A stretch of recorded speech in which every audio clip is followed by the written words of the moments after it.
గలతీయులకు రాసినటువంటి పత్రిక 5వ అధ్యాయము 13, 14, 15 వచనాలు నేనే చదువుతాను.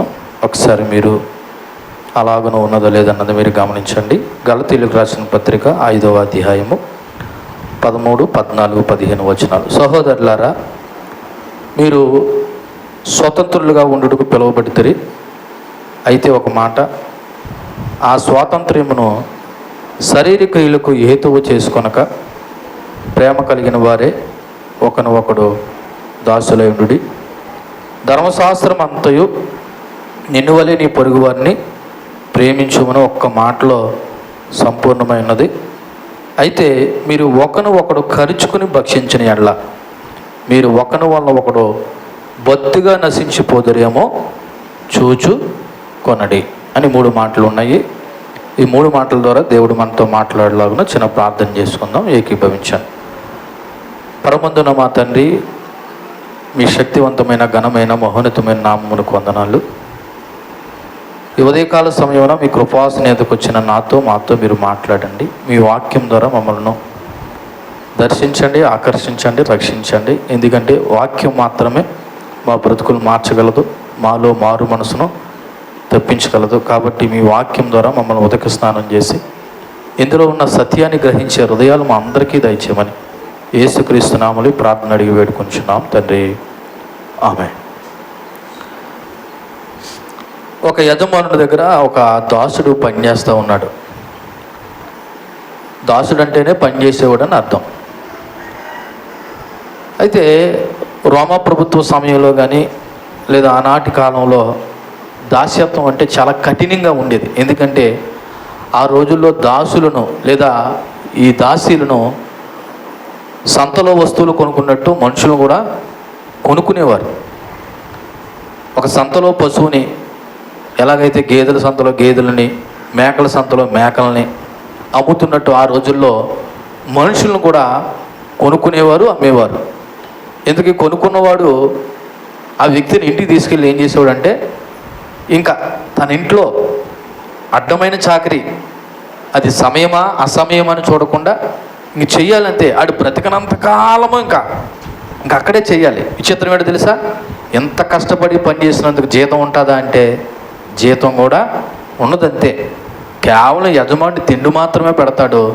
వీడు ఏం చేయాలంటే గడ్డులాగా పనిచేయాలి.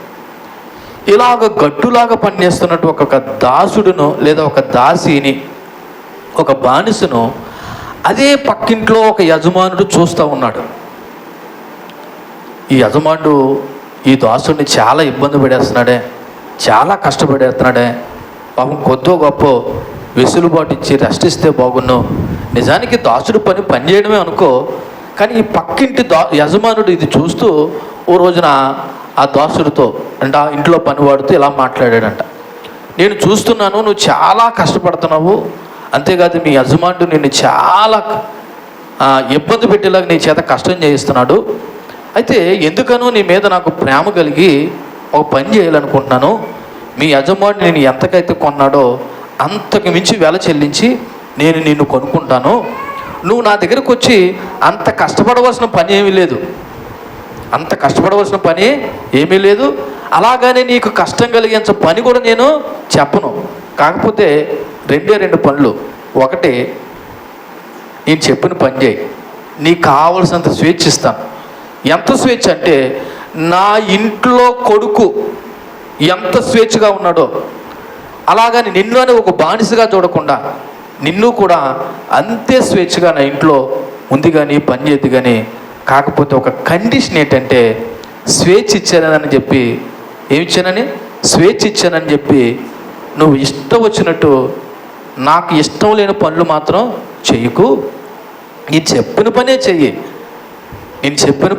చెయ్యి, నాకు ఇష్టం లేని పని మాత్రం చేయకు. ఎందుకంటే నువ్వు ఎలాంటి బ్రతుకుతున్నావో నాకు తెలుసు, కానీ నా దగ్గరకు వచ్చిన తర్వాత నువ్వు ఎలా బ్రతకాలంటే నేను చెప్పినట్టు బ్రతకాలి, అంతేకాదు నాకు నచ్చని పని కూడా చేయకుండా ఉండాలి అని అన్నప్పుడు నిజానికి ఆ యొక్క దాసుడు, అయ్యా ఇంతకంటే గొప్ప భాగ్యం ఏముంది, తప్పకుండా మీరు చెప్పినట్టే చేస్తాను అని మొత్తం మీద ఆ యొక్క దాసుడు లేదా పనోడు ఆ ఇంటిగాడు విడిపింపబడి ఈ యొక్క మరొక యజమాని ఇంటికి వచ్చాడు.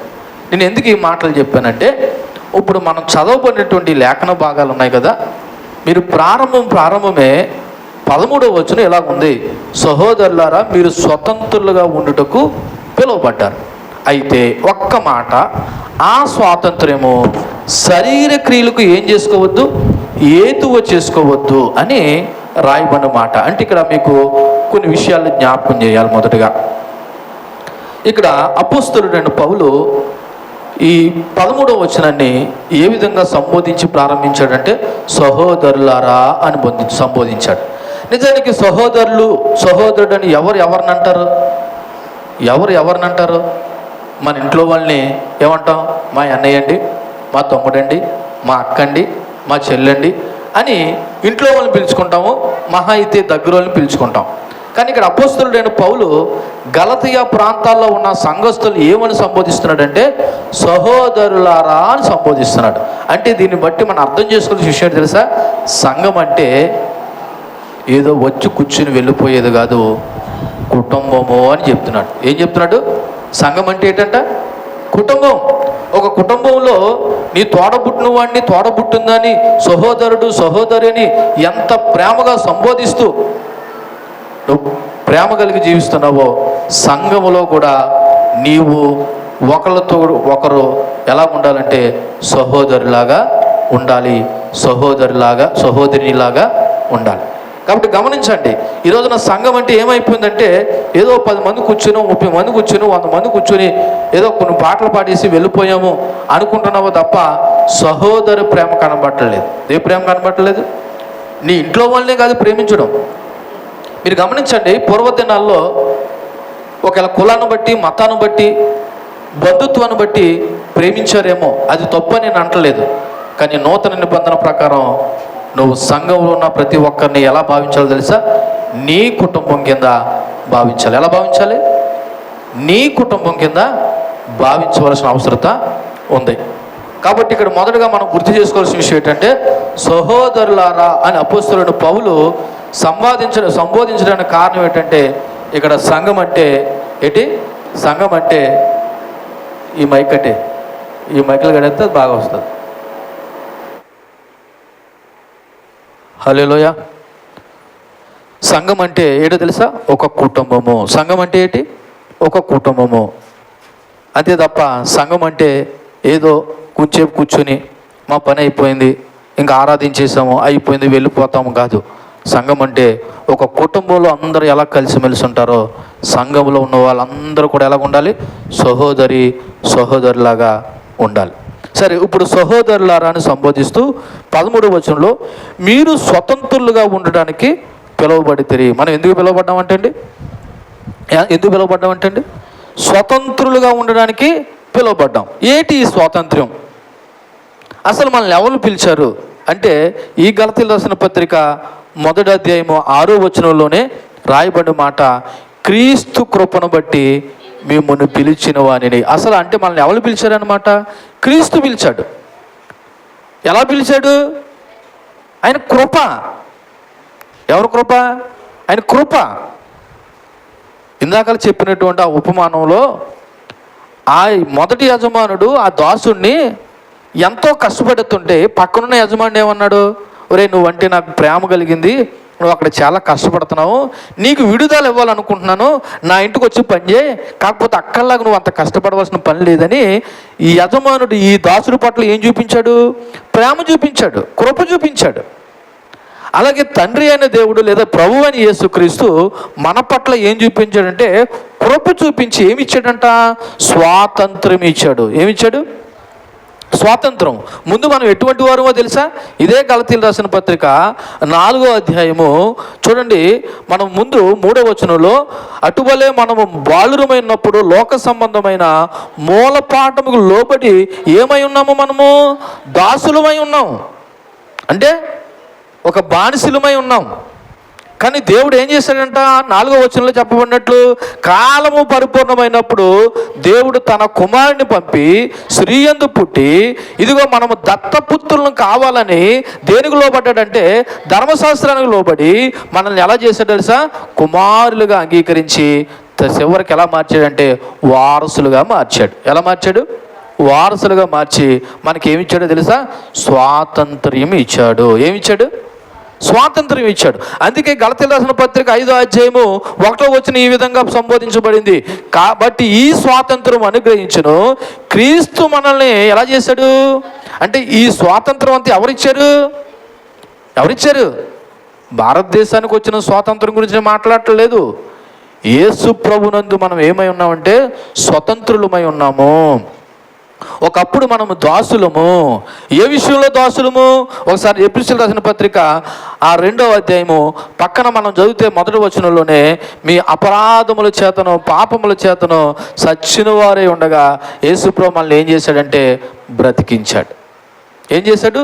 బ్రతికించాడు. చూడండి 4వ వచనంలో, అయినను దేవుడు కరుణా సంపన్నుడై ఉండి మనము మన అపరాధాల చేత ఎలాగున్నాము? సచ్చిన వారమై ఉన్నప్పుడు సైతము మన ఎడలా చూపిన తన మహా ప్రేమ చేత, ఏం చేత? ప్రేమ చేత మనల్ని క్రీస్తు కూడా బ్రతికించాడు. కృప చేత మీరు రక్షింపబడి ఉన్నారు. ఏంటంటే కృప. ఇక్కడ కూర్చున్న మనం అందరం కూడా ఆయన కృప అంతే. మనం ఏదో మంచోళ్ళమనో గొప్పోళ్ళమనో నీతిమంతులమనో పరిశుద్ధులమనో డబ్బున్న వాళ్ళమనో పేరు ప్రఖ్యాతలు కలిగిన వారమనో గొప్పోళ్ళమని దేవుడు మనల్ని పిలవలేదు, రక్షించలేదు. కేవలము తన ప్రేమ చేత కృప చేత దేవుడు మనల్ని ఏం చేశాడు? రక్షించి ఏమిచ్చాడు చెప్పండి? ఏమిచ్చాడు? స్వాతంత్రం ఇచ్చాడు. అంటే స్వేచ్ఛ ఇచ్చాడు. స్వాతంత్రం ఏంటి? స్వేచ్ఛ ఇచ్చాడు. కాబట్టి అదే 5వ అధ్యాయం 1వ వచనంలో ఏమన్నాడు? గలతీయులకు రాసిన పత్రిక 5వ అధ్యాయం వచనంలో, కాబట్టి మీరు స్థిరంగా నిలిచి మరలా దాస్యమను కాడ కింద చిక్కుకోకండి. మిమ్మల్ని ఎక్కడి నుంచి అయితే విడిపించానో మరలా దాస్యం కిందకు మీరు వెళ్ళకండి. కాబట్టి మీరు స్థిరంగా నిలబడండి అని చెప్పిన ఆ దేవుడే ఇప్పుడు 13వ వచనంలో అంటాడు కదా, మీరు స్వతంత్రులుగా ఉండడానికి పిలువబడ్డారు, అంటే మీరు స్వేచ్ఛగా జీవించవచ్చు. అయితే ఒక మాట అంటున్నాడు అక్కడ. ఏమన్నాడు? అయితే ఒక మాట. ఏంటి ఆ మాట? నేను ఏ స్వాతంత్రం అయితే మీకు ఇచ్చానో ఆ స్వాతంత్రాన్ని శరీర క్రియలకు ఏతువు చేసుకోకండి. అది కండిషను. మరి ఏం చేయాలంట? ప్రేమ కలిగిన వారే ఒకరికొకరు ఏమై ఉండాలంట? దాసులై ఉండాలి. ఇక్కడ ఈ 13వ వచనానికి మనం నేర్చుకునే మాట ఏంటంటే, దేవుడు ఎందుకు స్వాతంత్రం ఇచ్చాడన్న దాని ఉద్దేశాన్ని తెలుసుకుందాం. యేసు ప్రభు మనకి స్వాతంత్రం ఇచ్చాడు కదా, స్వేచ్ఛ ఇచ్చాడు కదా. ఆ ఇవ్వడంలో ఉన్న ఉద్దేశాన్ని గమనించినట్లయితే, దేవుడిచ్చిన స్వాతంత్రము స్వేచ్ఛ అంట మనం ఇష్టం వచ్చినట్టు బ్రతకడానికి కాదంట. ఎలా బ్రతకడానికి కాదు? ఇష్టం వచ్చినట్టు బ్రతకడానికి కాదు. అక్కడ అంటున్నాడు శరీర క్రియలకు ఏతువ చేసుకొనక. అంటే అర్థం ఏంటో తెలుసా? నీకు స్వేచ్ఛ ఉంది కదని చెప్పేసి నువ్వు శరీరానుసారుడుగా బ్రతక్కో. శరీరానుసారుడు అంటే ఏంటి? శరీరానుసారుడు అంటే ఏంటి? అది అక్కడ 5వ అధ్యాయం 19వ వచనంలో ఉంది, శరీర కార్యములు స్పష్టమైనవి అవేవనగా అని చెప్పి చాలా ఉన్నాయి. అవన్నీ కూడా దేవుని చిత్తంలో మనం ఒకటి ధ్యానం చేద్దాం. ఇవన్నీ ఏంటంట? శరీర కార్యాలు అక్కడ ఉన్నాయి. చదువుతున్నాను. జారత్వం, అపవిత్రత, కాముకత్వం, విగ్రహారం, అభిచారం, ద్వేషం, కలహం, మత్సరము, క్రోధము, కక్షలు, భేదాలు, విమతములు, అసూయలు, మత్తతులు, అల్లరితో కూడిన ఆటపాట్లు. ఇవన్నీ ఏంటి? మీ నోటిని మాట రావట్లేదు. శరీర కార్యాలు. ఈ శరీర కార్యాలకు నేను ఇచ్చిన స్వేచ్ఛను ఆధారం చేసుకోకు. మరి ఏం చేయాలా? ప్రేమ కలిగిన వారే ఒకరిని ఏం చేసుకోండి తెలుసా? గౌరవించుకోండి, సన్మానించుకోండి, దాసులై ఉండండి అని చెప్తున్నాడు. అంటే ఇప్పుడు యేసు ప్రభు ఈ స్వాతంత్రం ఎందుకు ఇచ్చాడు అన్నమాట? ఎందుకు ఇచ్చాడు చెప్పండి? ఎందుకు ఇచ్చాడండి? శరీరానుసారులుగా బ్రతకడానికి కాదు, ఒకరిని ప్రేమించుకోవడానికి, అది కూడా దేవుని ప్రేమను కలిగి ఉండడానికి. ఈ మొదటి మాటలో కొన్ని విషయాలు మీకు జ్ఞాపకం చేస్తాను. యేసు ప్రభు ఈ స్వేచ్ఛ ఇవ్వడం గల ఉద్దేశంలో 3 మాటలు ఉన్నాయి. ఒకటి ఏంటంటే, దేవుడి ద్వారా మనకి స్వాతంత్రం వచ్చింది. ఎవరి ద్వారా వచ్చింది? చెప్పండి. యేసుక్రీస్తు ద్వారా మనకి ఈ స్వాతంత్రం వచ్చింది. రెండోది, ఈ స్వాతంత్రాన్ని శరీర కోరికలకు ఉపయోగించుకోవద్దు అంటున్నాడు. ఏ కోరికలకు? శరీర కోరికలకు. అంటే శరీర సంబంధమైన వాటి విషయంలో నువ్వు ఇష్టానుసారంగా బ్రతికి నువ్వు శరీర కోరికలు నెరవేర్చేవాడుగా ఉండొద్దని చెప్తున్నాడు. మూడోది ఏం చెప్తున్నాడు అంటే, మీరు ప్రేమతో ఒకరినొకరు స్వీకరించుకోండి, సేవించుకోండి, ఆహ్వానించుకోమని చెప్తూ ఉన్నాడు ఈ 13వ వచనంలో. కాబట్టి ఈ 13వ వచనాన్ని గురించి కొన్ని మాటలు మీకు జ్ఞాపకం చేసిన తర్వాత మనం 14వ వచనానికి వెళ్దాం. చూడండి, ఇప్పుడు మొదటగా ఈ స్వాతంత్ర్యము ఎక్కడ నుండి వచ్చిందంటే మనము యేసుక్రీస్తు మూలంగా వచ్చింది. ఎవరి మూలంగా వచ్చింది? యేసుక్రీస్తు మూలంగా వచ్చింది. ఒకసారి మీరు చూడండి, 2 కొరింథీయులకు రాసిన పత్రిక 3వ అధ్యాయము 17వ వచనం చదవండి. కొరింథీ సంఘానికి అపోస్తలుడైన పౌలు 2వ మారు రాసినటువంటి పత్రిక 3వ అధ్యాయము 17వ వచనంలో ఏముంది? ప్రభువే ఆత్మ. ప్రభు యొక్క ఆత్మ ఎక్కడ ఉండునో అక్కడ ఏముంటుందంటే అండి, ఇప్పుడు ఇలా చూడండి, ఇప్పుడు దేవుని యొక్క ఆత్మ మనలో ఉంటే మనలో ఏముంటుందంటే స్వాతంత్రం ఉంటుంది. ఇప్పుడు మనలో కానీ స్వాతంత్రం ఉంటే, అనగా దేవుని ఆత్మ కానీ మనలో ఉంటే, ఇలా చూడండి, శరీర క్రియలను హేతువు చేసుకోము, ఒకరినొకరిని ఏం చేసుకుంటాం తెలుసా? ప్రేమించుకుంటాం. అక్కడ గలతీయులకు రాసిన పత్రిక 5వ అధ్యాయం 13వ వచనంలో ఏం చెప్పాడు? అక్కడ మరలా చెప్తున్నాను, సహోదరులారా మీరు స్వతంత్రులుగా ఉండడానికి పిలువబడ్డారు. అయితే ఒక మాట, ఆ స్వాతంత్రాన్ని మీరు శరీర క్రియలు హేతువు చేసుకొనక ఏం చేయమన్నాడంటే, ప్రేమ కలిగిన వారే ఒకడు దాసులే. ప్రేమ కలిగిన వారు ఒకడంటే ఎవరు? ఇప్పుడు సంఘంలో ఉన్న వాళ్ళు అందరూనని, నీ పక్కోళ్ళనని కాదు. ఇప్పుడు ఈ సంఘంలో ఎంతమంది ఉన్నారో అంతమంది ఒకరికొకరు ఏం కలిగి ఉండాలంట? ప్రేమ కలిగి ఉండాలి. ప్రేమ కలిగి ఉన్న చోట కలహాలు ఉంటాయా? కక్షలు ఉంటాయా? గొడవలు ఉంటాయా? ఇబ్బందులు ఉంటాయా? ఇరుకులు ఉంటాయా? ఉంటాయి. కానీ ప్రేమ వీటన్నిటిని ఏం చేస్తుందంటే కప్పును అని కొరింథీయులకు రాసిన మొదటి పత్రిక 13వ అధ్యాయంలో ఉంది. అంటే ఇప్పుడు ప్రేమ లేకపోవడం వల్ల ఈ రోజున సంఘంలో కానీ, కుటుంబంలో కానీ, సమాజంలో కానీ ఏం ఇలాగుంటున్నారంటే మనుషులు కలహాలు, కక్షలు, లేకపోతే గొడవలు, సమస్యలు, పగలు, హత్యలు ఇవన్నీ జరగడానికి కారణం ఏంటంటే ప్రేమ లేకపోవడం. ఏ ప్రేమ లేకపోవడం? దేవుని ప్రేమ లేకపోవడం. దేవుని ప్రేమ ఎందుకు లేవట్లేదు? ఎందుకంటే ప్రభు ఆత్మ మీలో లేదు. ప్రభు ఆత్మ మీలో ఉంటే ఏం పొందుకొని ఉన్నారంటే మీరు స్వాతంత్రాన్ని పొందుకొని ఉన్నారు. కాబట్టి ఇక్కడ మనం మొదటగా అత్యంత ప్రధానంగా దేవుడు మనకి ఏమి ఇచ్చాడంటే స్వేచ్ఛ ఇచ్చాడు. ఏ విషయంలో స్వేచ్ఛ ఇచ్చాడంటే, మొదటగా పాపపు యొక్క శిక్ష, బానిసత్వం నుండి, సాతాను అధిపతి నుండి విడుదల ఇచ్చాడు. ఆయన ఇచ్చిన స్వాతంత్రం ఏంటి తెలుసా? పాపం నుండి మనకేమిచ్చాడు? పాపం యొక్క శిక్షను భరించి దాస్యత్వం నుండి మనకి ఏమిచ్చాడంటే విడుదల ఇచ్చాడు. రెండోది, సాతాను యొక్క ఆధిపత్యం నుండి కూడా మనకి ఏమిచ్చాడు? విడుదల ఇచ్చాడు. మీరు గమనించారో లేదో, ఇందాకలు గుర్తు చేసినటువంటి ఉపమానంలో కానీ, ఈ గలతీయులకు రాసిన పత్రికలో కానీ, ముందు మీరు ధర్మశాస్త్ర సంబంధమైనటువంటి వాటికి లోబడ్డారు, ఇప్పుడు నేను ఏం చేశానంటే ధర్మశాస్త్రాన్ని అంతా నెరవేర్చేశాను, కాబట్టి ఇప్పుడు మీరు దేని మీద ఆధారపడ అవసరం లేదు, దేనికి లోపడవలసిన పని లేదు, ధర్మశాస్త్రానికి లోపడవలసిన పని లేదు. అలాగే ఇందాక చెప్పిన ఉపమానంలో ఆ మొదటి యజమాని నిన్ను ఇబ్బంది పెట్టాడు కదా, నేను అంత ఇబ్బంది పెట్టను, నీ దగ్గర అంత కఠినమైన నియమాలు నా దగ్గర ఉండవు, కాబట్టి నీకు ఏమి ఇచ్చానంటే స్వేచ్ఛ ఇచ్చాను, స్వాతంత్రం ఇచ్చాను అన్నాడు. అంటే ఇప్పుడు దేవుడు స్వాతంత్రం ఇవ్వడం అనే మాటకు అర్థం ఏంటంటే, మన పాపపు శిక్షను భరించాడు, మన దాస్యత్వాన్ని తీశాడు. రెండోది, అపవాది యొక్క బంధకంలో నుండి కూడా దేవుడు మనకేమి ఇచ్చాడు? విడుదల ఇచ్చాడు. కాబట్టి నిజమైన స్వేచ్ఛ విశ్వాసికి ఏం కలుగు చేయాలి తెలుసా? యేసుక్రీస్తు సంబంధం పెరగాల. ఏం పెరగాల అమ్మా? ఏం పెరగాల? ఆలకిస్తున్నారు, చూస్తున్నాను. నిజమైన స్వేచ్ఛ యేసుక్రీస్తు ఏం పెరగాలంటే మమేకం, సంబంధం పెరగాలి. నిజంగా ప్రభు ఆత్మ నీలో కార్యం చేస్తే, ప్రభు ద్వారా నువ్వు స్వాతంత్రాన్ని పొందుకుంటే, ఏ స్వాతంత్రం అయితే ప్రభు ఇచ్చాడో ఆ ప్రభువుతో నీకు ఏం పెరగాలి తెలుసా? సంబంధం పెరగాలి. ఏం పెరగాలి?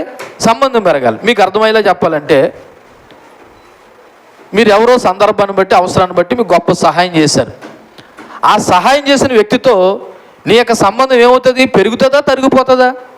పెరుగుతుంది. మమేకం అవుతావు, ఇంకా మాట్లాడాలని చూస్తావు, వాళ్ళతో ఇంకా మంచిగా ఉండాలని చూస్తావు. ఎందుకంటే నీకు కష్ట సమయంలో ఆపదలు ఏం చేశారంటే వాళ్ళు నిన్ను ప్రేమతో చూశారు.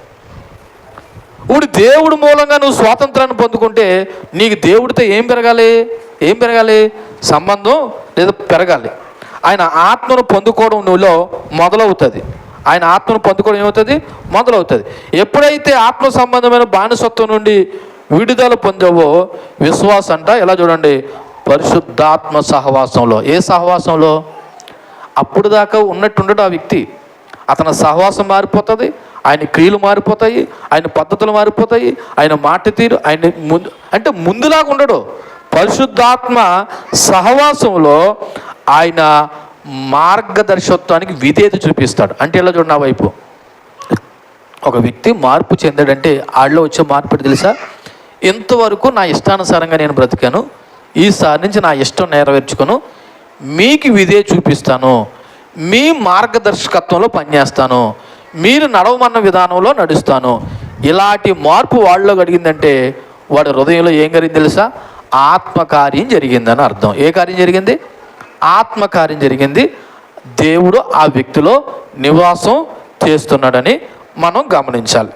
తర్వాత క్రీస్తు సంపాదించిన లేదా క్రీస్తు ఇచ్చిన స్వాతంత్రాన్ని ఏ విశ్వాసం అయితే పొందుకున్నాడో ఆ స్వాతంత్రం ఇష్టం వచ్చినట్టు బ్రతకడానికి కాదంట. ఎలా బ్రతకడానికి చెప్పండి? ఇష్టం వచ్చినట్టు బ్రతకడానికి కాదు. ఒక్కసారి కొరింథీయులకు రాసినటువంటి మొదటి పత్రిక 10వ అధ్యాయము 23-24 వచనాలు చదువుదాం. కొరింథీయులకు రాసిన మొదటి పత్రిక 10వ అధ్యాయం 23-24. అన్ని విషయములనందు నాకేం కలదు? స్వాతంత్రం కలదు, అంటే స్వేచ్ఛ కలదు. కానీ అన్నీ చేయదగినవి కావు. అన్నిటి యందు నాకు స్వాతంత్రం కలదు, కానీ అన్నీ క్షేమాభివృద్ధి కలుగు చేయవు. ఎవడను తన కొరకే కాదు ఎదుటివాని కొరకు ఏం చేయాలంట? కానీ ఈ రోజున మనుషులు ఎలా బతుకుతున్నారండి? ఎవరి కొరకు వాళ్ళు బ్రతుకుతున్నారు, ఎవరి బతుకాలదే. అలా బతకొద్దు గురించి కాదు. క్రైస్తవ ప్రేమ ఏందో తెలుసా? నీ తోటి సహోదరి కష్టంలో ఉందా? నీ తోటి సహోదరి ఇబ్బంది పడుతుందా? నీ తోటి సహోదరి బంధకంలో ఉందా అని సలహాలు ఇవ్వడం కాదు. ఇప్పుడు సలేసినోడికి దుప్పటి ఇవ్వాలా? దుప్పటి కప్పుకోమని చెప్పాలా? ఏంటండి? దుప్పటి ఇవ్వాలా? అది ప్రేమ. దుప్పటి కప్పుకో అంటే వాళ్ళకి తెలియదు ఏంటి? ఆ దుప్పటిలాకే కదా చల్లో ఉన్నాడు. ఇక్కడ చెబుతున్న మాట ఏంటంటే అన్ని విషయాలు నాకు స్వాతంత్రం ఉంది, కానీ అన్నీ చేయదగినవి కాదు. ఎవడును తన కొరకే కాకుండా ఎవరి కొరకు బ్రతకాలంట? ఎవరి కొరకు బ్రతకాలండి? ఎదుటి వాని మేలు కొరకు బ్రతకాలి.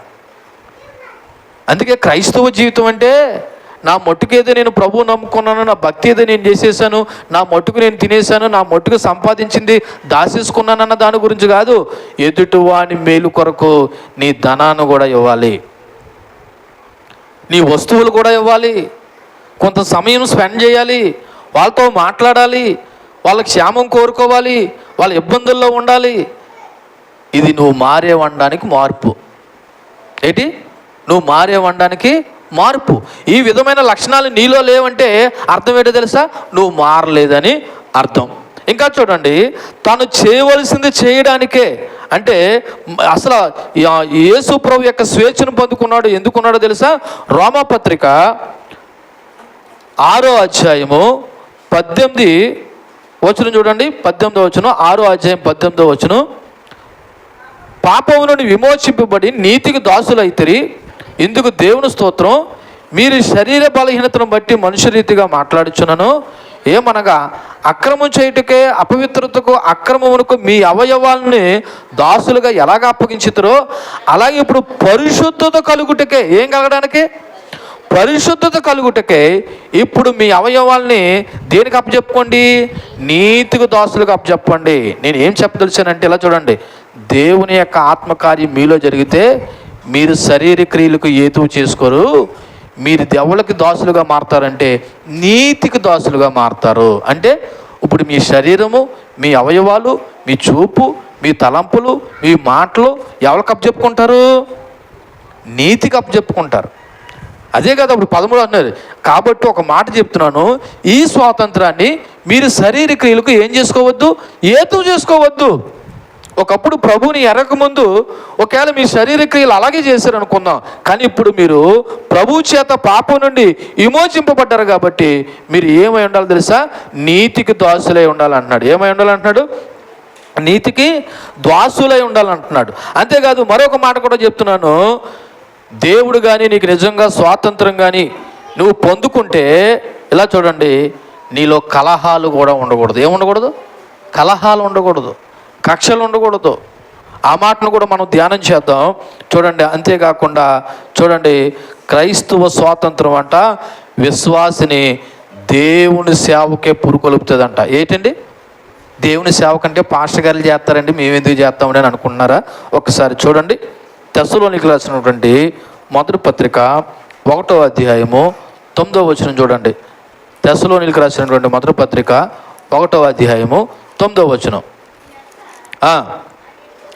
మాకెట్టి ప్రవేశం కలుగునో అక్కడ జనులు మమ్మను గూర్చి తెలియజేపుచున్నారు, మరియు మీరు విగ్రహములు విడిచిపెట్టి జీవము గలవాడును సత్యవంతుడగును దేవునికి దాసులగుటకు దేవుడు మృతుల్లో నుండి లేపిన యేసు అనగా రాబో ఉగ్రత నుండి మనల్ని తప్పించుచున్న ఆయన కుమారుడైన యేసు పరలోకం నుండి వచ్చినని ఎదురు చూచుటకు మీరు ఎలాగూ దేవుని వైపు తిరుగుతారో ఆ సంగతి వారే తెలియజేయుచున్నారు. అంటే పరిశుద్ధాత్మ కార్యము మీలో ఏం చేస్తుందంట? మీరు దేవుని సేవ చేయడానికి, దేవుని వైపు తిరగడానికి మీలో పనిచేస్తుంది. ఇందుకే నా ప్రశ్న ఏంటంటే, ఆత్మకార్యం మీలో జరిగిందా? ఒకవేళ జరిగితే మీరు ఎవరి వైపు తిరుగుతారు? ఎవరి వైపు తిరుగుతారు? దేవుని వైపు తిరుగుతారు. దేవుని వైపు తిరిగితే మీరు ఏ క్రియలు చేయకుండా ఉంటారు? శారీరక క్రియలు చేయకుండా ఉంటారు. శారీరక క్రియలు చేయకుండా ఉన్నారంటే మీలో మార్పు కార్యం లేదా ఆత్మకార్యం జరిగిందని అర్థం. అయితే ఒకటే, ఇక్కడ మరో మాట కూడా ఉంది, మీరు ప్రేమ కలిగిన వారే ఒకరిని ఏం చేసుకోమని ఉంది? దాసులై ఉండండి అనే విషయం కూడా ఉంది. చూడండి ఒకసారి ఆ మాట కూడా మనం చూద్దాం. మనకి ప్రభువు ఇచ్చినటువంటి ఆ మార్గం ద్వారా మనం ఏం కలిగి ఉండాలంటే ప్రేమ కలిగి ఉండాలి. ఏం కలిగి ఉండాలి? ప్రేమ కలిగి ఉండాలి. ఎవరి పట్ల ప్రేమ? మా ఆయన పట్ల అండి, మా అబ్బాయి పట్ల అండి, మా అమ్మాయి పట్ల అండి, మా ఇంట్లో వారి పట్ల మేము ప్రేమిస్తాం, కానీ ఆ బయట మనిషిని మేము ఎందుకు ప్రేమిస్తామండి? ఇలా చూడండి, ఆ బయట మనిషి అని అన్నావంటే నువ్వు సంఘం కాదు, నువ్వు ఇంకా క్రీస్తు నీలో ఆత్మకార్యం చేయలేదు. ఇలా చూడండి, క్రీస్తు కృపను బట్టి ఆడు ఏ కులం వాడైనా, ఏ మతం వాడైనా, ఏ జాతి వాడైనా, నీకంటే తక్కువ వాడైనా, ఎక్కువ వాడైనా, హీనమైన వాడైనా, దరిద్రుడైనా క్రీస్తు రక్తంలో కనగబడి నీతో పాటు సహవాసం చేశాడంటే వాడు ఎవడో తెలుసు నీకు? నీ సహోదరుడు, నీ సహోదరి. నీ కుటుంబం పట్ల, నీ పిల్లల పట్ల ఎంత ప్రేమ కలిగి ఉన్నావో అంతే ప్రేమ సంఘములో ఉన్న నీ తోటి సహోదరుడు పట్ల ఏం చేయ ఉండాలి?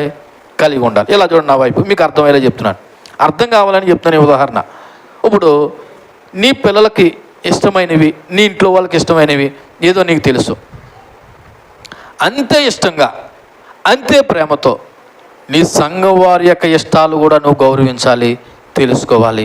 వాళ్ళ కష్టాల్లోనూ నష్టాల్లో కూడా నువ్వు పాల్పొమ్ములు పొందుకోవాలి. ఇలా చూడండి, నా వైపు దేవుడు అంటే నాకు చాలా ఇష్టమండి, దేవుడు నన్ను మార్చాడండి, కానీ నా తోటి వాడిని పట్ల నేను ప్రేమ కలిగి ఉండలేదంటే ఇప్పుడు నేను ఎవరినమాట? నేను మార్పు లేనోడ్నే, మారు మనసు లేనోడ్నే. అందుకే చూడండి, మనము గలతీ రాసిన పత్రిక ఈ 5వ అధ్యాయము 14వ వచనం ఏమని చెప్తుంది? ధర్మశాస్త్రం అంతయు నిన్ను వలె నీ పొరుగు వారిని ప్రేమించుమని ఒక్క మాటలో సంపూర్ణమైనది. ఈ 14వ వచనము యొక్క ఉద్దేశం ఏంటో తెలుసా? ప్రేమ యొక్క ఆజ్ఞ సారాంశం. అంటే ధర్మశాస్త్రం అంతా ఏం చెప్పిందని తెలుసా? ఇలా చూడండి, నిన్ను వలె నీ పొరుగు వారిని ప్రేమించు. ఈ గలతీ సంఘంలో ఉన్న కొంతమంది అబద్ధ బోధకులు ఏం చెప్తున్నారంటే, సున్నతి చేయించుకోవాలా, ధర్మశాస్త్ర సంబంధమైన ఆచారాలు కార్యక్రమాలు పాటిస్తేనే నువ్వు రక్షింపబడతావు. యేసుక్రీస్తు నమ్ముకున్నంత మాత్రానే కాదు, ఇవి కూడా చేయాలని చెప్తున్నారు కదా. కానీ ఇక్కడ పౌలు ఏమంటున్నాడు తెలుసా? ఒరే బాబు, ధర్మశాస్త్రం అంతా ఒక మాటలో చెప్పాలంటే ఏం చెప్పిందో తెలుసా? నిన్ను వలె నీ పొరుగు వారిని ప్రేమించమంది. నువ్వు సున్నతి చేయించుకున్నావా, ధర్మశాస్త్ర కార్యాలు నియమాలు పాటించావా అన్నది ముఖ్యం కాదు. నిన్ను వలె నీ పొరుగు వారిని ప్రేమించావా లేదా అన్నమాట జ్ఞాపకం చేస్తున్నాడు. నిజానికి చూడండి, ఈ మాట ఎక్కడ రాయబడ్డది? ధర్మశాస్త్రం అంటున్నాడు కదా. లేవియాకాండము 19వ అధ్యాయము 18వ వచనాన్ని మనం చదువుదాం. లేవియాకాండము 19వ అధ్యాయము 18వ వచనాన్ని చదవండి. అంటే ఏంటండి? కీడుకు ప్రతి కీడు చేయకూడదు, నీ ప్రజల మీద కోపగించుకొనక నిన్ను వలె నీ పొరుగు వారిని. ఎప్పుడు చెప్పిన మాట ఇది? మోషే ద్వారా దేవుడు ఇశ్రాయేలు ప్రజలకు ధర్మశాస్త్రం ఇచ్చినప్పుడు ధర్మశాస్త్రంలో ఉన్న మాటే ఇక్కడ పౌలు భక్తుడు ఆ గలతీలో ఉన్న సంఘస్థులు కానీ అబద్ధ బోధకులు కానీ చెప్తున్న మాట ఏంటంటే, ధర్మశాస్త్రం సున్నతి చేసుకోమన్నదా చేసుకోలేదన్నదిగా చెప్పలేదు. ఏమని చెప్పింది? కీడుకు ప్రతి కీడు చేయొద్దు. ఉదాహరణకి ఇలా చూడండి, నేనే మీకు కీడు చేశాను, ఇప్పుడు ఇతను నాకు కీడు చేశాడు కాబట్టి ఇప్పుడు ఈయనకి నేను ఎలా ప్రతికీడు చేయాలని ప్లాన్కి అంటే యుత్తుకు ఏదో కుయ్యుత్తు అంటారు కదా, అలా చేయకూడదు. ఒకవేళ కీడే చేశాడు అనుకో, కీడుకు నువ్వేం చేయొద్దు? ప్రతికీడు చేయొద్దు, క్షమించమని చెప్తున్నాడు. పైగా అక్కడ ఏమని చెప్తున్నాడు? నీ ప్రజల మీద కోపగించుకొనక. నిజాన్ని చూడండి, ఇలా చూడండి, నా వైపు కీడు చేసిన వారి మీద ఏమొస్తుంది? ఆటోమేటిక్గా కోపం వస్తుంది. వస్తుందా రాదా? ఇప్పుడు దోడ మీద కొట్టేశాను, సారీ అన్నాను, ఏదో ఊరుకున్నా. రెండోసారి కూడా కొట్టేశాను, సారీ అంటే నీకు సారీ ఏమవుతుంది? ఏమొస్తుందండి? ఇది అసందర్భంగా జరిగితే పర్లేదు, సందర్భానుసారంగా కావాలని చేస్తే నిజంగా మనిషికి కోపం వస్తుంది. కానీ ఇక్కడ పొరపాటున ఒక వ్యక్తి నీ విషయంలో కీడు చేశాడు. ఇప్పుడు ఆ వ్యక్తి మీద ఏం పెంచుకోవద్దు అన్నాడు? కోపము పెంచుకోవద్దు. రెండోది, కీడుకు ప్రతికీడు కూడా చేయొద్దు. మరి ఏం చేయాలా? ఇలా చూడు, నీవు నీ శరీరాన్ని ఎలా ప్రేమించుకుంటావో నిన్ను వలె అంటే ఏంటి? నిన్ను వలె అంటే ఏంటి? నువ్వు ఎలా గౌరవించుకుంటావో, నువ్వు ఎలా ప్రేమించుకుంటావో అలాగే నీ పొరుగు వారిని కూడా నువ్వేం చేయి? ప్రేమించు. మిమ్మల్ని ఒక ప్రశ్న వేస్తున్నాను, ఇలా చూడండి. ఎప్పుడైనా మీ మీద మీరు ఎటకారంగా మీ విలువను తగ్గించుకునే విధంగా మాట్లాడుకున్నారా? మీ విలువ పోయే విధంగా మీరు మాట్లాడుకున్నారా? అవసరమైతే లేని దగ్గర కొద్ది కలుపుకొని ఎంత గొప్పలం అని చెప్పుకుంటాం. నీ శరీరాన్ని పోషించుకుంటావు, నీ గౌరవాన్ని కూడా కాపాడుకుంటావు. నీకు ఎక్కడా కూడా చిన్నపాటి లోపము లేని వారిగా మనం మాట్లాడుకుంటాం. అయితే ఇక్కడ నేను చెప్పదలసిన మాట తెలుసా? నువ్వు ఎంత గౌరవించుకుంటున్నావో, నీ శరీరాన్ని నువ్వు ఎంత పోషించుకున్నావో నీ పక్క వాళ్ళని కూడా నువ్వేం చేయి? అంతే గౌరవించు, అంతే పోషించు. నిన్ను వలె నీ పొరుగు వారిని ప్రేమించడం అంటే ఏంటి? ఇలా చూడండి, ప్రేమించడం అంటే ఏమీ లేదండి. కీడుకు ప్రతికీడు చేయకుండా, కోపపడకుండా ఉంటే నువ్వు నీ పొరుగు వాడిని ఏం చేసినట్టు? ప్రేమించినట్టే. నేను అంటాను అప్పుడప్పుడు, మేలు చేయకపోయినా పర్లేదు కానీ ఏం చేయొద్దు? కీడు మాత్రం చేయొద్దు. మేలు చేయాలి నిజానికి అందరూ. ఒకవేళ మేలు చేయడం నీ వల్ల కాదనుకో, కనీసం ఏం చేయొద్దు? కీడైనా చేయకూడదు. ఇప్పుడు ధర్మశాస్త్రంలో రాయబడిన మాటే గలతీయులకు రాసిన పత్రికలో పౌలు అంటాడు, ప్రేమ అని మాట్లాడుతున్నాను కదా. ఏమన్నాడు 13వ వచనంలో? శరీర క్రియలు హేతువు చేసుకొనక ప్రేమ కలిగిన వారే ఒకరికి ఏమై ఉండండి? దాసులై ఉండండి అని మాట్లాడుతూ, అసలు ధర్మశాస్త్రం ఏం చెప్పిందంటే, బాబు నిన్ను వలె నీ పొరుగు వారిని ప్రేమించమని ఒక్క మాటలో సంపూర్ణమై ఉన్నది. అంటే ధర్మశాస్త్రాన్ని అంతా ఎలా చూడండి, వడకట్టి పిండి పిసికి ఫైనల్ రిజల్ట్ ఏంటంటే, నువ్వెలా ప్రేమించుకున్నావో నీ పొరుగువారిని కూడా అలా ప్రేమించు. నువ్వెలా గౌరవించుకున్నావో నీ పొరుగువారిని కూడా అలా గౌరవించు. నువ్వెంత విలువించుకున్నావో నీ పొరుగువారి విషయంలో కూడా నువ్వు అంతే విలువవు. కానీ మనం ఏం చేస్తాం తెలుసా? ఎదుటి వారిని చాలా చులకనగా మాట్లాడతాం. నా వైపు చూడండి, చాలా చీప్గా మాట్లాడతాం, ఇష్టం వచ్చినట్టు మాట్లాడతాం. అయ్యో నాకున్న గౌరవమే ఆమెకు ఉంది, నాకున్న విలువే ఆమెకు ఉంది అని ఆలోచించం. ఇంకో విషయం కూడా చెప్పనా, అసలు విషయం ఏంటో తెలుసా? నువ్వే ఆ స్థానంలో ఉంటే ఎలా ఫీల్ అవుతావు అన్నది కూడా ఆలోచించాలి. నువ్వు అన్ని మాట్లాడేస్తున్నావు కదా, అదే స్థానంలో ఉండి అవతల మనిషి నిన్నంటే నీకు ఎలా ఉంటుంది అని ఆలోచించుకోవాలి. మనం ఇదేమీ ఆలోచించకుండా మనలో ఉన్న గర్వమో, అహంకారమో, లేదా పాపపు స్వభావమో నేనేం చేస్తా తెలుసా? నిన్ను బాగా గౌరవించుకుంటావు, కానీ నీ పొరుగు వారిని మాత్రం ఏం చేయవు? ప్రేమించవు, గౌరవించవు, లేకపోతే సన్మానించవు. ఇదే మాట కొత్త నిబంధనలో కూడా దేవుడు మనకిచ్చిన ప్రధానమైన ఆజ్ఞ. మత్తయి సువార్త 22వ అధ్యాయము 39వ వచనాన్ని కూడా చూద్దాం. ఇది ధర్మశాస్త్రం గ్రంథం వందు రాయబడిన ఆజ్ఞే కాదు, ప్రభు అని యేసుక్రీస్తు నూతన నిబంధన సంఘానికి కూడా ఇచ్చిన గొప్ప ఆజ్ఞ ఏంటంటే మత్తయి సువార్త 22వ అధ్యాయము 39వ వచనాన్ని కూడా చదవండి. ఇదిగో నిన్ను వలే నీ పొరుగు వారిని ప్రేమింపవలనది రెండవ ఆజ్ఞ. మొదటి ఆజ్ఞ ఏంటి? 37వ వచనం. అందుకు ఆయన నీ పూర్ణ హృదయంతోనూ, నీ పూర్ణ ఆత్మతోనూ, నీ పూర్ణ మనసుతోనూ నీ దేవుడైన ప్రభువుని ఏం చేయాలా? ఇది దేవుడికి సంబంధించిన మొదటి ఆజ్ఞ. రెండో ఆజ్ఞ ఏంటంట? నువ్వు ఎలాగైతే ప్రేమించుకున్నావో, నువ్వు ఎలాగైతే సన్మానించుకున్నావో, ఎలాగైతే గౌరవించుకున్నావో నీ పక్కోల్ని, నీ పొరుగోల్ని, నీ తోటి సహోదరుని కూడా నువ్వేం చేయి? అలా ప్రేమించమన్నాడు. అంటే పాత నిబంధన భక్తులకే చెప్పాడా దేవుడు? మరి ముఖ్యంగా నూతన నిబంధన సంగమన పడుతున్న నీకు నాకు చెప్పాడు. దేవునికి మహిమ కలుగును గాక. ఇక్కడ మిమ్మల్ని ఒక ప్రశ్న వేస్తున్నాను.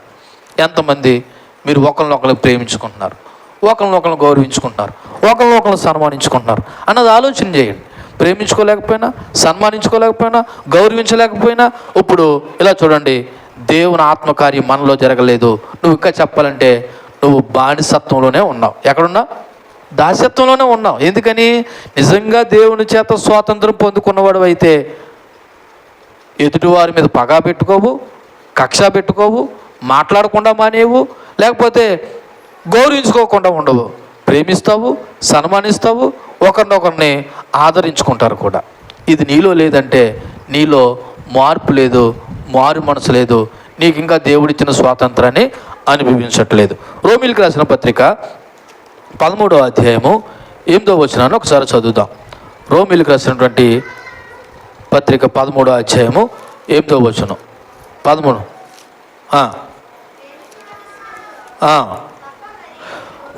ఒకడు ప్రేమించని విషయంలో తప్ప మరి ఏమి ఎవనికి అచ్చి ఉండవద్దు, పొరుగువాడిని ప్రేమించువాడే ధర్మశాస్త్రాన్ని నెరవేర్చినవాడు. నిజానికి గలతీయ సంఘంలో ఉన్న కొంతమంది అబద్ధ బోధకులు చెప్తున్న మాటను బట్టి కానీ, లేదా ఆ అబద్ధ బోధకులు మాట వింటున్న వారికి చెంపదెబ్బగా ఇక్కడ మనం నేర్చుకోవాల్సిన విషయం కానీ, లేదా పౌలు మాట్లాడుతున్న మాట ఏంటి తెలుసా? ఇలా చూడండి, ఎవడైతే తన పొరుగు వాడిని ప్రేమిస్తున్నాడో వాడే ధర్మశాస్త్రాన్ని నెరవేర్చినవాడు. సున్నత చేసుకున్నవాడా, లేదా ధర్మశాస్త్ర నీతి నియమాలు పాటించిన వాడు కాదు. ఎవడైతే పొరుగు వాడిని ప్రేమిస్తున్నాడో వాడే ఏం చేసినాడంట? ధర్మశాస్త్రాన్ని నెరవేర్చినవాడు.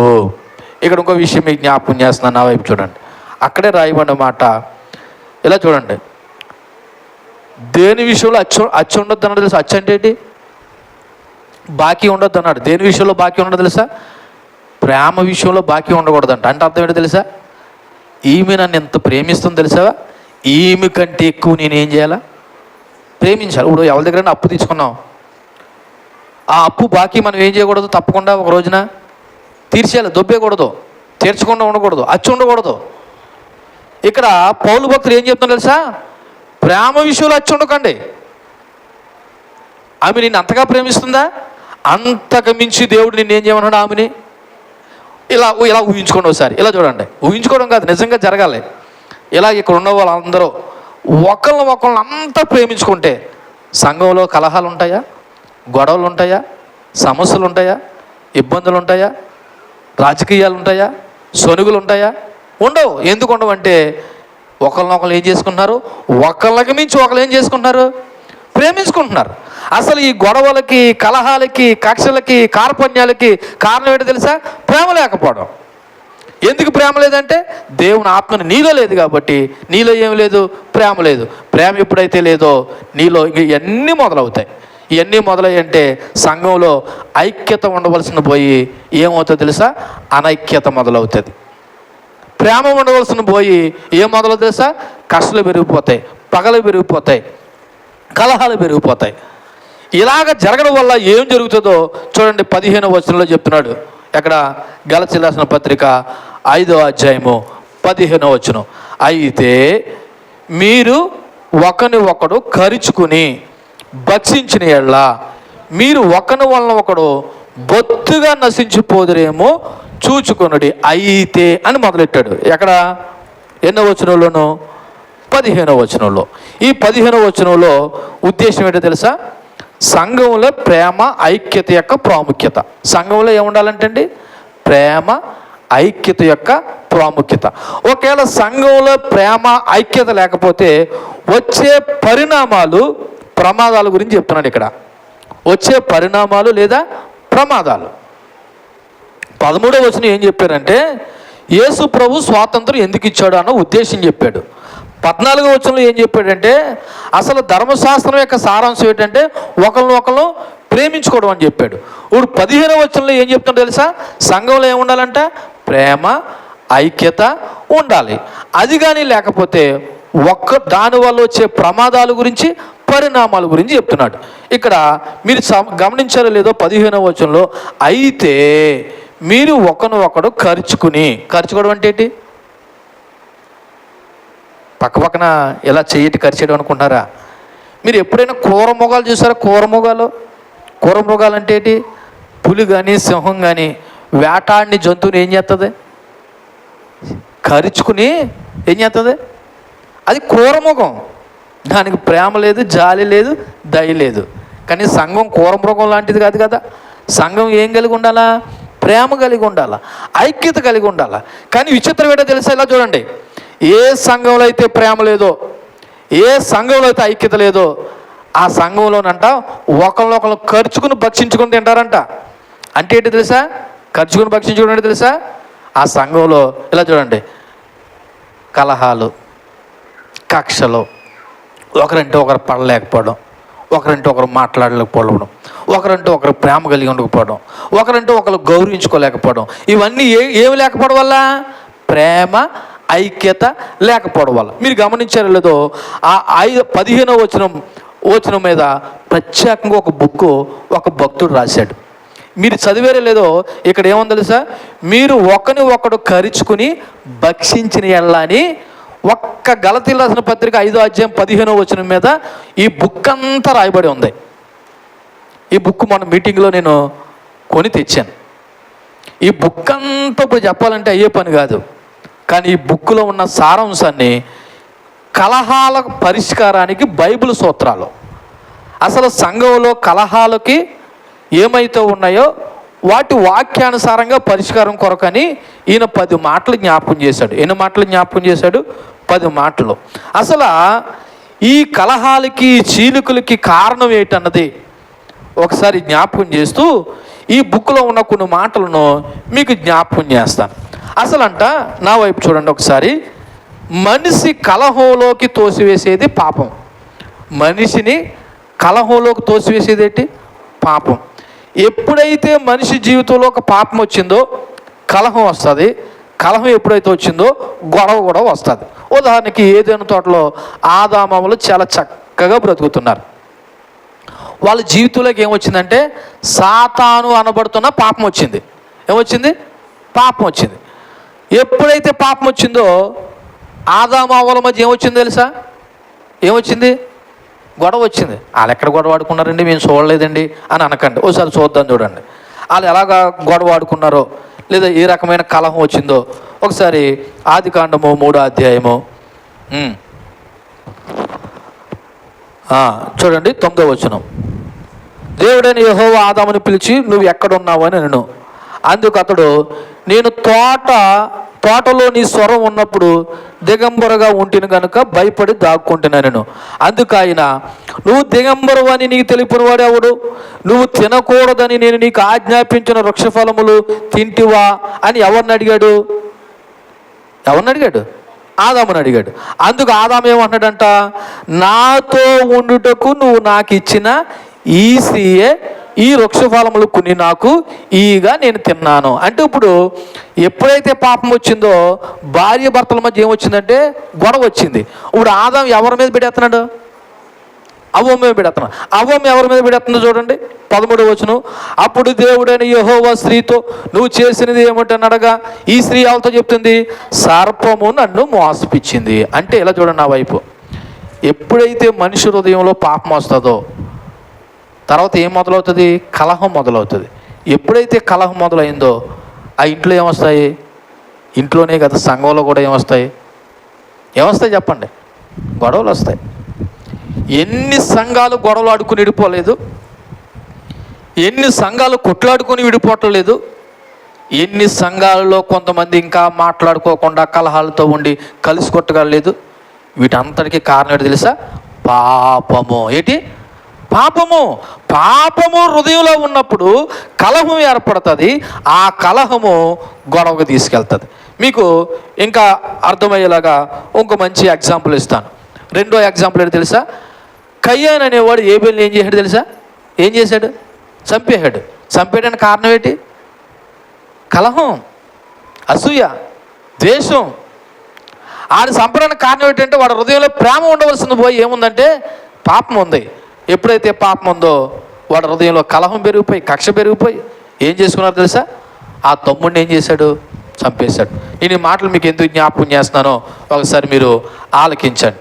చూడండి, ఈ కలహం పోయి, ఈ గొడవలు పోయి మనలో చక్కగా మన క్రైస్తవ భక్తి విశ్వాస జీవితాన్ని కొనసాగించి దేవుని మహింపరిచే వారిగా ఉండాలంటే మనలో ఏముండకూడదంటే పాపం ఏలుబడి చేయకూడదు. దేవుని ఆత్మ మనలో ఏలుబడి చేయాలి. చూడండి, ఈరోజున సంఘంలో చాలా నీచ రాజకీయాలు జరుగుతున్నాయి, దుర్భాషలు జరుగుతున్నాయి, కోపంతో కొట్టుకుంటున్నారు, తిట్టుకుంటున్నారు, గర్వంతో మాట్లాడుతున్నారు, స్వార్థంతో పనిచేస్తున్నారు. అంతేకాదు చెప్తున్నా, వాక్యం చెప్తున్నా పాపాన్ని తేలిగ్గా తీసుకుంటున్నారు. తేలిగ్గా అంటే ఏంటి? ఇది నేను కాదులే, ఇది నాకు కాదులే. ఇటు పాపం గురించి చెప్పి ఆ పాపంలో నువ్వు జీవిస్తున్నా కూడా నీకు కాదా? నాకు కాదులే నువ్వు అంత తేలిగ్గా తీసుకోవడానికి కారణం ఏంటి తెలుసా? ఏంటి? నీ హృదయంలో దేవునికి ఏలుబడి చేయకుండా పాపానికి ఏలుబడి చేస్తున్నాం. ఇప్పుడు దీని కొరకు మరి మనం ఏం చేయాలి, ఏం చేస్తే బాగుంటుంది అని చెప్పడానికి ఈ పుస్తకం రాసిన భక్తుడు 10 మాటలు చెప్పాడండి. ఏమంటే ఈ 10 పనులు చేయగలిగితే సంఘంలో ఏముండదంట? కలహం ఉండదంట, గొడవలు ఉండవంట, మనస్పార్థాలు ఉండవంట. ఆ 10 ఏంటన్నది, మొదటిది ప్రతి ఒక్కరూ ఆత్మలో పనిచేయాలంట. ఎలా పనిచేయాలంటే అండి, ఆత్మ. ఇప్పుడు సంఘంలో ఈ 30 మంది ఉన్నారనుకో, 30 మంది ఎందులో పనిచేయాలా? ఆత్మలో పనిచేయాలి. ఆత్మలో పనిచేయడం ఏంటి అంటే అర్థం ఏంటి తెలుసా? దేవుని ఆత్మ కలిగి ఉంటే ఇక్కడ ఎక్కువ ఉండదు, తక్కువ ఉండదు. నువ్వెంతో నేనంతే, నేనెంతో నువ్వంతే. ఈ స్వభావం ఎప్పుడు వస్తుంది? దేవుని ఆత్మ కలిగి ఉంటేనే వస్తుంది. రెండోది ప్రేమతో పనిచేయాలంట. ఎలా పనిచేయాలా? ఏమి చేసినా పాస్టర్ గారు కాంప్లిమెంట్ ఇస్తారనో లేదా ఎవరో నన్ను మెచ్చుకుంటారని కాదు. నువ్వు ఎందుకు పనిచేయాలంటే ఏది చేసినా ప్రేమ. ఇది దేవుడి ప్రేమతో చేయండి. నీ పొరుగు వారి పట్లనైనా, సంఘంలోనైనా, లేకపోతే ఎవరి వారికైనా మనం ఎలా పనిచేయాలా? ప్రేమతో పనిచేయాలి. మూడోది వినయంతో పనిచేయాలంట. ఎలా పనిచేయాలా? వినయం అంటే ఏంటి? తగ్గించుకుని పనిచేయాలి. అసలు నేను ఎవరినో తెలుసా, నేను పనిచేయడం ఏంటి అంటే నీలో గర్వం ఉంది, అహంకారం ఉంది, నువ్వు ఇంకా మారలేదు. ఒకటి ఆత్మలో పనిచేయాలి, ప్రేమతో పనిచేయాలి, వినయంతో పనిచేయాలి. నాలుగోది కోపం వస్తే కోపాన్ని కూడా నియంత్రించుకోవాలంట. గొడవాడేయడం కాదు. మనుషులు కోపాలు రావా? వస్తాయి. కోపాన్ని నియంత్రించుకోవాలి. ఐదోది నాలుకను నియంత్రించుకోవాలి. ఈ దీనివల్ల వస్తాయి గొడవలన్నీ. అసలు ఏం చేయాలి? నాలుకను నియంత్రించుకోవాలి. ఐదోది విమర్శలు కూడా నియంత్రించుకోవాలి. విమర్శలు అంటే ఏంటి? నిన్ను ఎవరైనా విమర్శిస్తారు. ఇలా చూడండి, ఏదో సామెతం దున్నపోత మీద వర్షం కురిసినా అన్నట్టుగా ఎవరు విమర్శించినా నువ్వు పట్టించుకోలేనట్టుగా ఉండాలి. ఎలా ఉండాలి? అదంత మాట అంటదా? ఈ రోజు నుంచి ఆమెకి నాకు ఏం బంధు? మాటల బంధు. ఆమెతో సహవాసం బంధు. ఆమెతో నేను మాట్లాడను, నన్ను అంత మాట అంటదా? మరి యేసుప్రభు నిన్ను మాట్లాడినారు. మీకు విషయం చెప్పనా? యేసుప్రభుని ఎన్ని మాటలన్నీ ఎంత కొట్టినా ఆయన ప్రేమించడం మానేశాడా? మరి ఆయనే ప్రేమిస్తున్నప్పుడు నువ్వెందుకు ప్రేమించలేకపోతున్నావు? నువ్వు ప్రేమగా ఆలోచించలేకపోతున్నావు అంటే చెప్పనా? మార్పు లేదు, మారు మనసు లేదు కాబట్టి. విమర్శలు నియంత్రించుకోవాలి. నేను విమర్శిస్తారు. నీకు విషయం చెప్పనా? సమాజం ఎప్పుడు నేను మంచోడని అనదో, నేను చెడ్డోడనే అంటుంది. అన్నా పర్లేదు, నువ్వేం చేసుకోవాలా? విమర్శల్ని తట్టుకోవాలి. అంతేకాదు సమాధానాన్ని వెంటాడాలంట. వాళ్ళు సమాధానంగా ఉండకపోయినా నువ్వు ఎలా ఉండాలి? వాళ్ళతో నువ్వే సమాధానంగా ఉండాలి. ఉదాహరణకి నీ పొరుగు మనిషి నీతో సమాధానంగా ఉండట్లేదు, కానీ నువ్వు మాత్రం ఎలా ఉండాలి? సమాధానంగా ఉండాలి. నువ్వు ప్రభు నమ్మిన దానివి అయితే ఆ గొడవాడింది కాబట్టి నేను అంతకుమించి గొడవాడతానంటే నీలో దేవుని కార్యం జరగలేదు, నువ్వు ప్రేమ కలిగి ఉండలేదు. శాంతిని కాపాడుకోవాలి, అబద్ధ బోధకులను ఎదుర్కోవాలి, ఏదైనా సమస్యలు ఉంటే పరిష్కరించుకోవాలి. ఇలా చేసినప్పుడంట సంఘంలో ఏముండదని తెలుసా? కలహాలు ఉండవంట, గొడవలు ఉండవంట.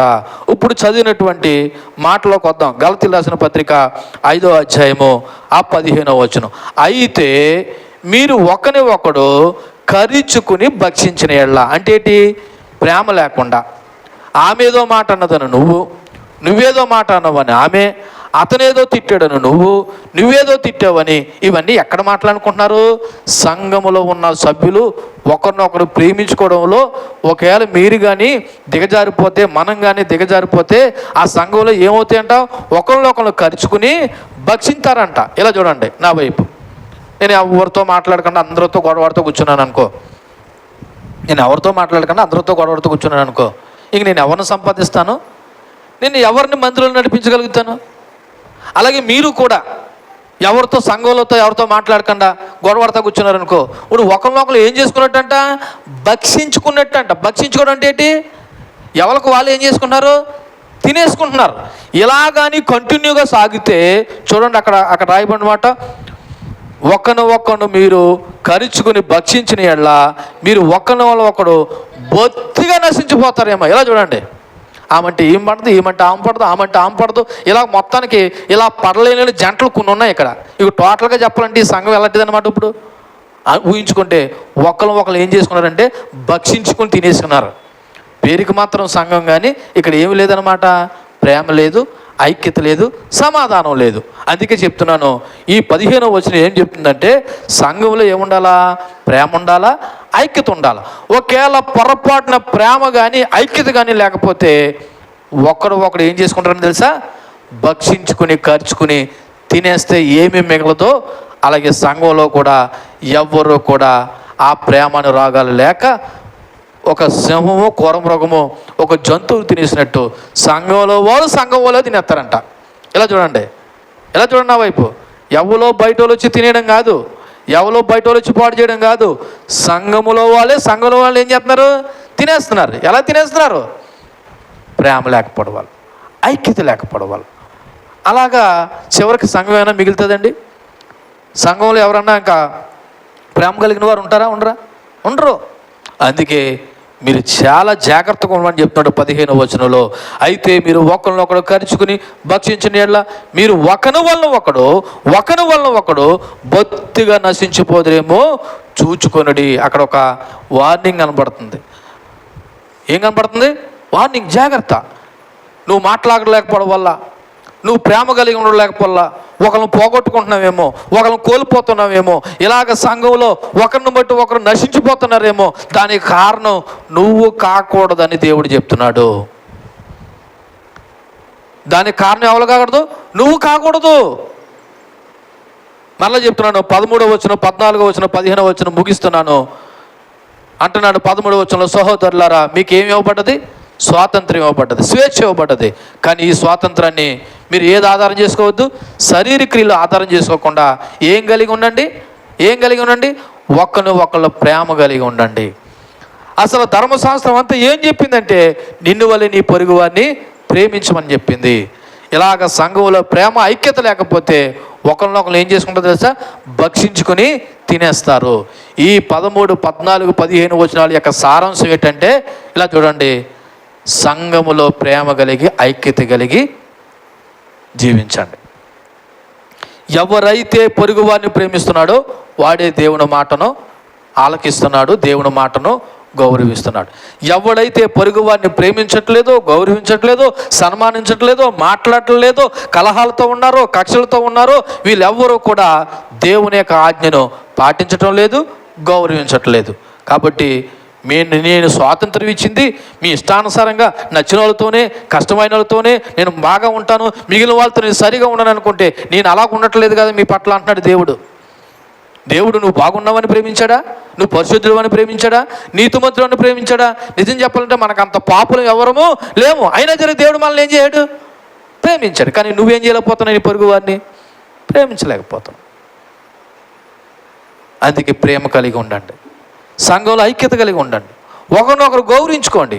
అలా ప్రేమ కలిగి గౌరవించకపోతే సంఘమే సంఘాన్ని భక్షించుకుంటుంది, ఇంక సంఘంలో ఎవరో మిగలరు అని చెప్తున్నాడు.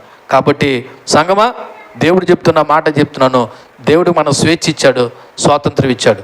ఈ స్వేచ్ఛను, స్వాతంత్రాన్ని శారీరక్రియలు ఏదో చేసుకుని, కక్షలు పెట్టుకుని, పగలు పెట్టుకుని, కోపాలు పెట్టుకుని, ఒకళ్ళొకళ్ళని భక్షించుకోకుండా క్రీస్తు ప్రేమను కలిగి క్రీస్తు బిడ్డలుగా కొనసాగినప్పుడే, నీ పొరుగు వారిని ప్రేమించినప్పుడే నువ్వు నిజమైన క్రైస్తవుడు అవుతావు, క్రైస్తవురాలు అవుతావు. అంతే తప్ప ఇవేమీ లేకుండా నేను క్రైస్తవురాలని, నేను బాగా పాటలు పాడతాను, బాగా వాక్యం చెప్తాను, బాగా చదువుతాను అనుకుంటే దేవుడు అంటున్నాడు, నీ పొరుగు వారిని ప్రేమించలేని వాడు నువ్వు నన్ను ప్రేమించలేనట్టే.